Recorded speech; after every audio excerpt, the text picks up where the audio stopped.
This is the politics of everything, and I'm your host, Amber Daines. Welcome to the podcast where we want to discuss the politics of everything, from money to motherhood, nutrition to narcissism, startups to secularism, the environment to equality, and much more. Our guests are experts in their field or topic of choice, even if you've not yet heard their name. This is a bipartisan podcast, so while we love exploring varied views and get a buzz from a healthy debate, by no means is this a one-sided forum for any one political view. So please listen up and enjoy the politics of everything. Welcome to episode 23 of the Politics of Everything. Today I'm with real estate expert Lauren Goudy. In Australia, our obsession with real estate is almost like a national sport. Wouldn't you love a secret weapon in the market? Well, in this episode, I'm delving into this very idea with Lauren, a licensed real estate agent who started her career a decade ago as a selling agent in Melbourne, the house auction capital of the world. Moving to Sydney in 2011, Lauren worked in sales initially before finding her true calling as a real estate buyer's agent. Today, Lauren educates and empowers her clients to make smart property decisions and secure quality real estate in the ultra-competitive Sydney market. Today, she shares with us her personal views and expertise when it comes to the politics of real estate. Welcome, Lauren. Thanks, Amber. So first of all, what does a buyer's agent actually do? A buyer's agent represents a buyer's interest in the market and in negotiations. So just like a vendor or a seller has had professional representation for the past 150 years, we now act to level that playing field so that buyers also have access to professional representation. And it started in Sydney around 20 years ago. Rose and Jones was actually one of the pioneers of the industry. Oh, very lucky. So I was going to say, like 5 years ago, I'd never heard of a buyer's agent until I tried to actually buy my first property. And then I suddenly realised they're all the people that are not cracking a sweat at the auction. They're the ones that are level-headed. So you've definitely found a niche in the market for sure. So thinking a bit about Australia in general, real estate seems to be such a big deal. As I mentioned, it's a bit of a national sport. And, you know, you go to an auction on a Saturday and you might see hundreds of people, literally the same people going from auction to auction or competing for a small pool of property. Why is it such a big deal in Australia? Why do we love real estate so much? Well, real estate is one of the bedrocks of the Australian economy. It's worth $4.5 trillion per year, which is 3 times the size of the stock market. It's also the fact that 70% of Australians have their money, their fortunes, tied up in the real estate industry. So yes, it's a huge part of Australian culture. The great Australian dream is no longer the quarter-acre block, but now as we mature as a country and grow towards more global cities, there's a movement of people going to apartment-style living or choosing to rent or other more modern trends of real estate investment. Absolutely. No, you definitely see that. The corridors of Sydney and Melbourne are now full of apartments and not so much the quarter-acre block. So in your experience, why do cities like Sydney or Melbourne or even Brisbane seem to have this never-ending increase? I know that, you know, for Sydney, for example, the average house price is now over $1 million, and in some cases it's jumped 20% a year every year for the past few years, really. So why are these places, you know, so expensive? It's supply and demand. That's the simple answer. And certainly in central Sydney, there's greater demand than supply. And it's not just about putting up more apartments necessarily, because people want a certain quality of property and they're prepared to wait and find that. With regard to the 20% increases that you may have seen in some areas in the past 12 months, that's not something that will continue every year. However, if you look at historical evidence of more established global cities, like say London, for example, their properties have shown historically they double every 10 to 12 years. So that's likely to be what happens in Sydney. It's a global trend. So our property market, obviously you're not an expert necessarily in the global property market, but, you know, big cities like Singapore or New York or London, as you mentioned, you know, they seem to have very expensive properties as well. Where does Sydney sit in that mix, and why? Why Sydney? Opposite end of the world, hard to get to from other global cities, but our prices are high. Yes, well, I'm not an international real estate expert or commentator, as you say. However, Sydney does rank among the highest as far as unaffordability goes. Hong Kong is still at the top, and we're closely trailed by Vancouver.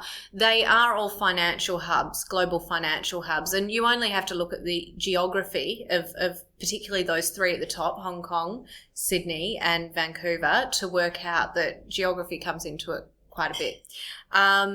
As far as Singapore and London, they're somewhere down the list, but once again, they are global economic hubs. So what do people love about Sydney? What is it?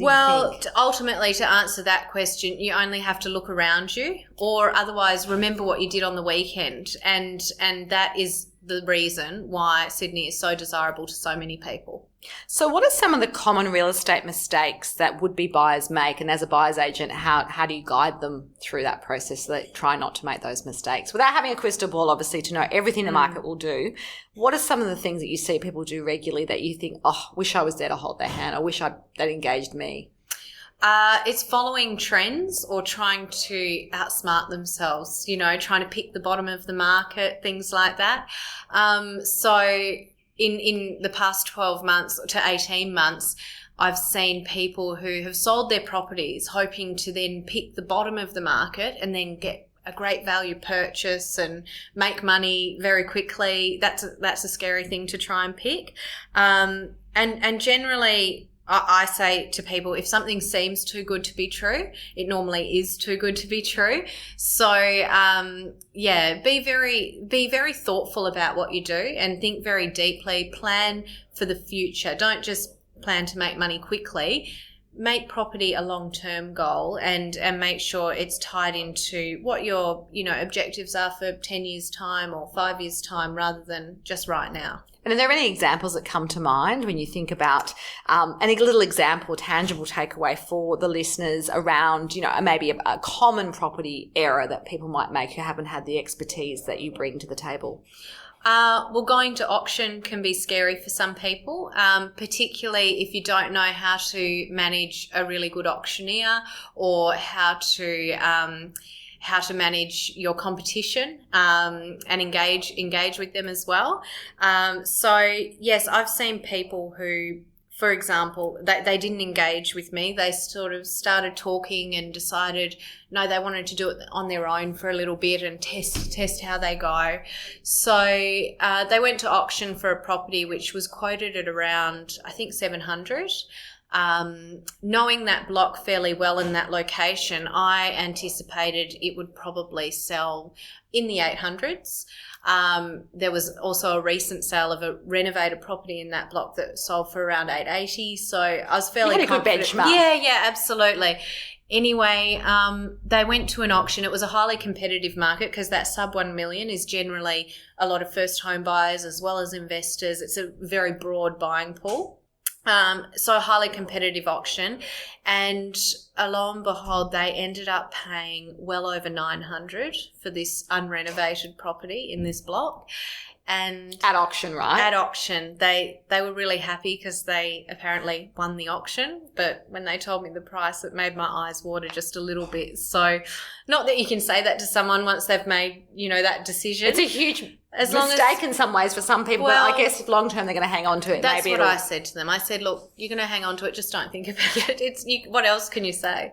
Absolutely. That's very interesting. And so with a buying strategy, what do you do with clients? Just give us a little example. Obviously, you help people at auction. What else would you do to help people in that process? I guess people can cherry pick what they like. Some people get you to do everything for them. Some people just get you to come in and maybe scope some properties out. How do you really operate? Well, sometimes, so there are clients that I conduct the whole search for them, and it is a comprehensive service.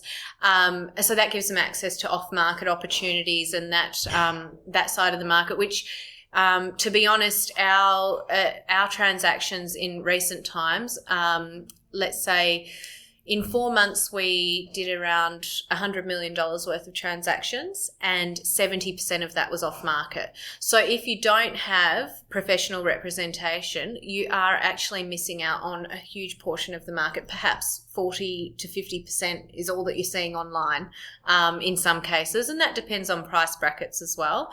But yes, so to answer that question, there's that level of service, the full comprehensive service, which gives you access to the off markets.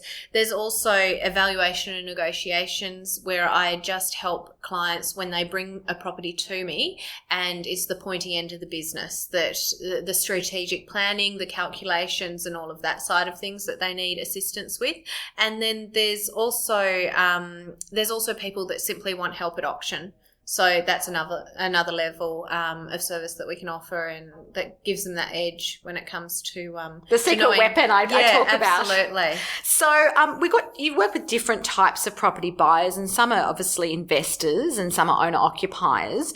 Is there a difference in how you might advise them and how emotional they are in the process? Because buying property is an emotional transaction. It's not sort of just like going to buy a widget. It's a high-end purchase, and there's a lot at stake. Whether you are an investor or an owner-occupier, is there a difference in the way they come to you, what they need, and how you would service them? So as far as making recommendations, I always tell an owner occupier or an investor that they need to consider both sides of the equation, because you need to appeal to the broader market. Should they ever decide to sell, or should they be looking for tenants, you need to have broader market appeal. And the top performing properties are the types of properties that do have investment and owner occupier appeal. So investors can still be just as emotional as home occupiers, because it's still their hard-earned cash, and it's also still their personal achievement. It's their investment. So it does have that level of emotion still attached to it. In any case, I always tell people to put emotions aside and to be strategic about their approach. Absolutely. Can you do that when you come to buy your own property, though? I am curious. Like when you bought your own place, were you able to do that? Or I guess it's completely different. You're no longer a buyer's agent. You're you. Yeah, no, I can. I do have the ability to put my emotions aside, because my focus is always on the end goal. So that's probably why I do what I can do, what I do, because emotions and personal preferences and personalities and that sort of thing is something I can just put to the side and be very focused on whatever our end goal is, whether that be saving money or buying property at a certain price or buying a certain type of property. That's whatever the long-term goal, and how that fits in. Makes sense. So thinking about housing affordability, do you think the government, whether it be the state or the federal government, have a role to play? Most of us wouldn't want to see our house prices go down. A lot of us, I put myself in that pool as a property investor and owner occupier. It's a bit of a long-term retirement plan to actually maybe at some point sell and have some money.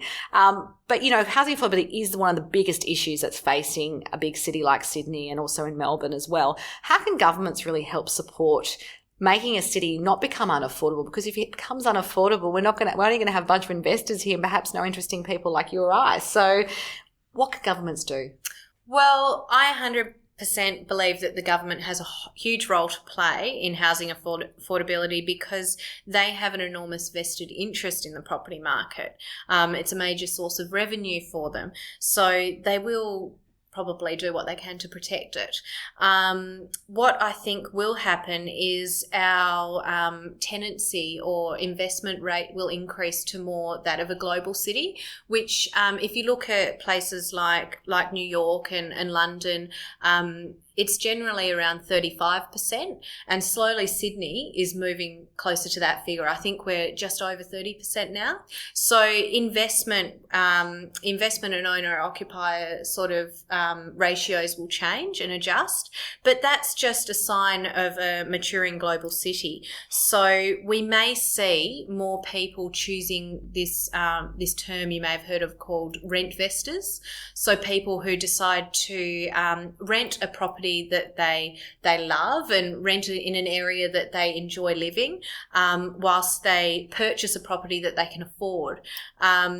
This may also happen where people rent an apartment in the city and then they buy a beach house or a country house, so they have a summer home. Doesn't sound so bad, does it? Yeah, exactly, and their city home. You see people doing that in like I said, Paris or New York. They have that's normal. So we may just move to a more globalized sort of global city, international city type of trend like that. Well, I think it's definitely heading in that direction for sure. Look, I'm a big believer that no one's got to where they are on their own. So do you have any inspirational figures or mentors that have guided you in your career and in your life, if you like? And what have they taught you?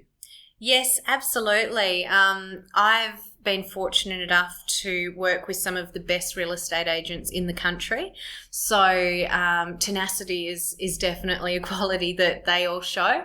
And also one thing that some of them have taught me is just always remembering their humble beginnings. So do the same today as what you did when you started. Treat people with the same level of respect and care, no matter what their background or their story or how successful or you might be or they might be. The other place that I get a lot of inspiration from is actually my clients on a daily basis. So I have the privilege of sharing these moments with them in these significant transitional moments in their lives. And sometimes that's not always planned. Sometimes it can be an emotional journey. So the courage that they show is a great source of inspiration, and also it's a very rewarding experience for me. But keeping that really strong connection between your heart and your head is always essential. Absolutely. And I think, like we've touched on, buying property is emotional for people, and you get the privilege of helping people in what's probably one of the biggest decisions financially they will ever make. So you get to be in that driver's seat with them, which must be awesome. It is. So if we could just wrap up, can you maybe share top 3 tips for the listeners on how to get ahead in the politics of real estate? It is a minefield out there. Other people might be listening outside Sydney and Melbourne, but I guess that the same principles apply no matter what. And what would you share for them to take away today? Number 1, I would say emotions out and professional representation in. So real estate mistakes are generally quite expensive mistakes to make, and engaging a buyer's agent is far more cost effective. So that's my number 1. Number 2. Shameless plug. Thank you, Lauren. Number 2, don't follow the pack. Do your own thing and think very deeply about what you're doing and the reasons you're doing it. It leads me into number 3, which is follow your intuition. Or if you don't like that word, follow your gut. Go with your gut instinct.